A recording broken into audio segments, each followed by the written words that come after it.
তো নমস্কার বন্ধুরা, সত্যবাদী মাস্টারদার পরিবারে তোমাদের সবাইকে অনেক অনেক স্বাগত।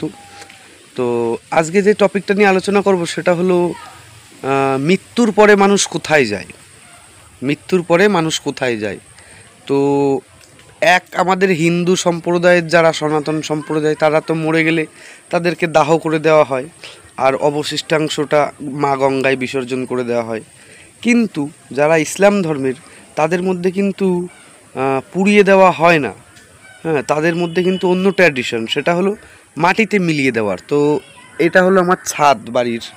হ্যাঁ, তো এই ছাদের ঠিক সামনেই এই যে একটা কবর দেখতে পাচ্ছ, এখানে একজন আছে।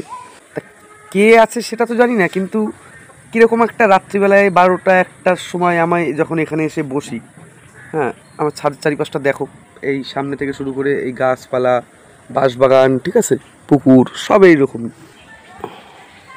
মাঝে মধ্যে মনে হয় কি ওর ভিতর থেকে কেউ একজন উঠে এসে আমার সামনে এসে বসে আমার সাথে কথা বলে। তা আমি একদিন তাকে জিজ্ঞেস করছি যে জীবনে কি পেলা, সারাটা জীবন যে খাটলা, সবার জন্য খেটে গেলা, জীবনে কি পেলা? তা তিনি আমাকে কি জবাব দিয়েছিল জানো? এই জবাবটা খুব ইম্পর্টেন্ট একটা মানুষের জীবনে বড় হওয়ার জন্য। সেটা হলো,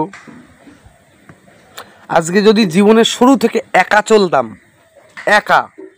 জীবনের শুরু থেকে যদি আমি একা চলতাম, তাহলে এত স্বার্থপরের সংস্পর্শে এসে আমাকে মরতে হতো না। জীবনে হয়তো কোনো একটা চিহ্ন দিয়ে যেতে পারতাম যদি একা চলতাম। তাই এটার থেকে বোঝা যায় সবসময় 10 মিলে কাজ করা ঠিক নয়। 10 মিলে যে কাজটা করতে হবে, 10টা হাতের ব্যবহার হবে যে কাজে, সেখানে 10 জনে কাজ করো। বাট যেখানে একটা ব্রেনের প্রয়োজন, সেখানে একটা ব্রেন আর একটা হাতই লাগাও।